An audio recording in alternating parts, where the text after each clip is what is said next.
Hey guys, it's Nick from MyInsuranceDesign.com. Happy Friday afternoon. Every week from now on, I'm going to be putting up a quick video, 5 or 6 minutes, on something having to do with what the blog post I'm creating this week is. So this week I'm doing how to make your agency's website a 24/7 lead generator. So in order to do this, we got to talk about two different things. We got to talk about your website itself, and then we're going to talk about what you do to get a visitor to your website to turn into a lead. So we'll try to go really quickly through the actual website part of it because there's 3 different topics to talk about. And it all has to do with website optimization. First thing to talk about is taking advantage of SEO. Make sure your page titles and your meta descriptions are unique for each page, because Google's going to use these along with the content of the page to know what a page is about and to better classify and index it. You want to make sure each page in the content has relevant keywords and keyword synonyms, and you use them correctly. You don't just go and stuff 30 different, you don't want to put Massachusetts auto insurance 30 times on a page. Google's going to look at that as spammy, that you're trying to trick them, and you're most likely going to get penalized for that.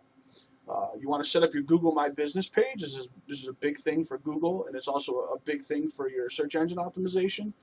You get a link, an incoming link to your site, and you also want to get other incoming links from other industry-specific websites that are related to insurance into your website. This just kind of builds trust with Google and tells them that you have a reputation online. Your website should be technically sound. Make sure your site is quick, speedy, loads under 3 seconds. It's 2019. Make sure your site is built for mobile optimization. Make sure it looks good on a phone, a tablet, smaller laptop screens. Make sure all your images throughout your whole site are lightweight and quick to load. You want to test your links, both internal and external, and make sure that none are broken. It's frustrating to people visiting, but it also to Google, if they see too many broken links, you can be penalized for that as well. Along with the broken links, you want to make sure that any old pages that you may have gotten rid of are now forwarded and redirected to new existing pages. Third thing is you want to create a good user experience. Make sure your number and location are right at the top of your page, one of the first things that a visitor sees. You want to make sure your number is clickable, so if someone's on their phone, they can just click and boom, they're dialing you.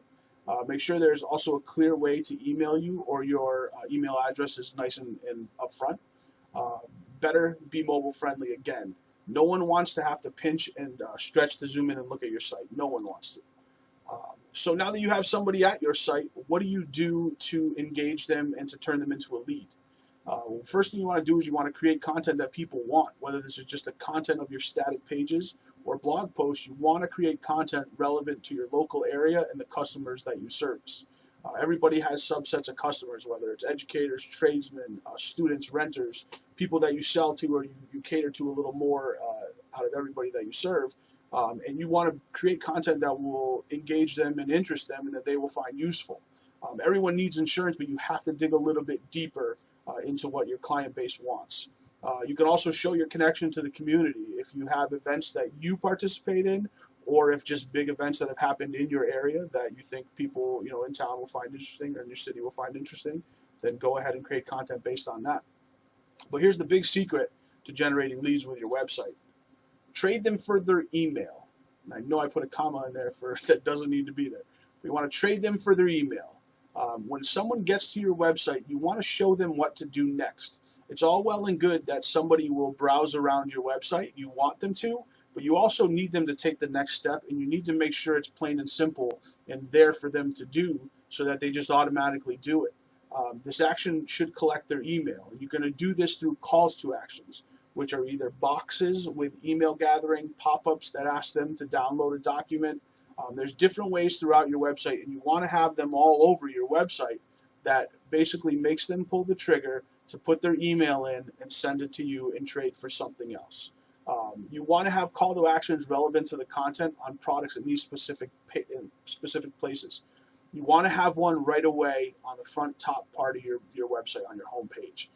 This is because not a lot of people may end up browsing around your website, so you want to make sure you have an instruction or a call to action for them right away at the top of your website. You want to create specific product landing pages. So if, say, you run a Facebook ad for motorcycle insurance, you would want to create an actual separate page on your website that has nothing to do with anything besides motorcycle insurance, and then on that page have a couple different places with call to actions that would get them to do the next thing, whether that's give you their email in exchange for a document explaining motorcycle safety tips, whether it's to get a quote for motorcycle insurance, whether it's whatever it is, you want to get their email in exchange for something else. You want to also do this within blog posts. The content we were just talking about you creating, you want to make sure those are pretty much riddled with call to. You don't want to be obnoxious about it, but you want to make sure there's multiple opportunities on that page for that person to get more information pertaining to that actual piece of content. This will give them an incentive to trade their email to you.